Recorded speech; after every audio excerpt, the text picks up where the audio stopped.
Dhe presidentit Clinton i bëri shumë përshtypje si dhe zotit Thaçi dhe a tha zotit Burger që ma tha mua më pas. Nuk do të kundërpërgjigjeshin, nuk do të merrnin hak për dhunën që kishte pësuar populli i Kosovës. Ka një lidhje me një memorandum për të cilin kemi biseduar tash, është memorandumi përpara thirrjes telefonike me që pati presidenti Bill Clinton me zotin Thaçi në qershor 1999. Sipas këtij paragrafi, ju keni thënë mbrojtjes se zoti Thaçi e ka kryer këtë thirrje telefonike me presidentin Clinton dhe është bërë në një Prishtinë kjo thirrje telefonike dhe sistemi s'ka qenë shumë i mirë, linja nuk ka qenë shumë e mirë, dhe zoti Thaçi ka thënë gjërat e duhura dhe ju thonë se presidentit Clinton i bëri shumë përshtypje zotit Thaçi. Zoti Thaçi tha se të respektonte pakicat, donë se ishin keq trajtuar populli i tij për vite e vite të tëra. Unë do t'ju pyes për këtë kur thoni tha gjërat e duhura. Ju thoni që foli për demokracinë, do të respektoni të drejtat e pakicave, për këtë e keni fjalën?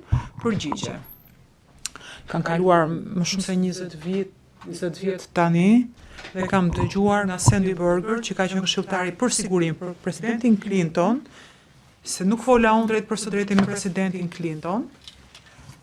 Ai më tha që ati bëri shumë përshtypje, se po fliste me udhëheqin e UÇK-s në një kohë luftrash. Personat kishin mësuar, kishin parë vrasje të tmerrshme, deportime, tmerre, dhe me gjithë këtë, ai tha, pa u nxituar, i tha zotit presidentit Clinton, që mesazhi që donte t'i tregonte botës, sepse kur i tha diçka presidentit të Shteteve të Bashkuara, kjo është shumë e rëndësishme. Dhe më kujtohet që presidenti Clinton i tha Sandy Berger që ishte bërë shumë përshtypje kjo gjë.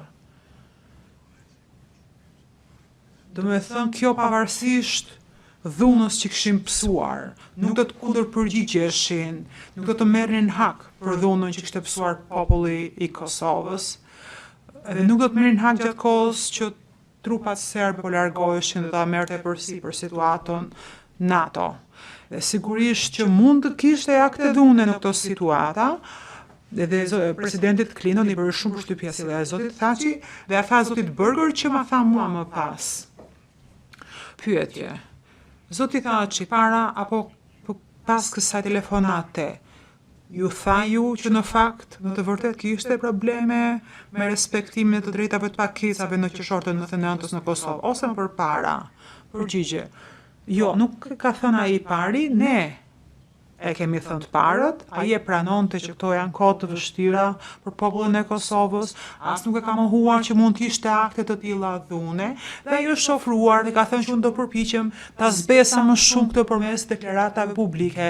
Dhe këtë ja tha presidentit Clinton dhe ma ka përsëritur dhe mua më pas këtë që i ka thënë presidentit Clinton mbase pa të ditë ose mbase pak më vonë. Unë jam përpjekur që ai të qëndronte asaj që i premtoi presidentit Clinton. Pyetje, por ju ishit i pari që keni ngritur këtë temë apo jo? Përgjigje, zakonisht kështu ndodhte, nuk më kujtohet konkretisht, por zakonisht kështu ndodhte.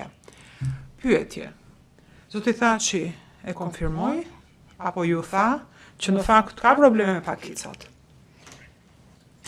Sa i takon respektimit të tyre. Përgjigje. Nuk ka thënë që nuk ka probleme, dhe që nuk do të ketë probleme asnjëherë. Edhe ai përpiqet dhe ta shpjegonte pse ishte ky problem, pse ekzistonte. Faleminderit.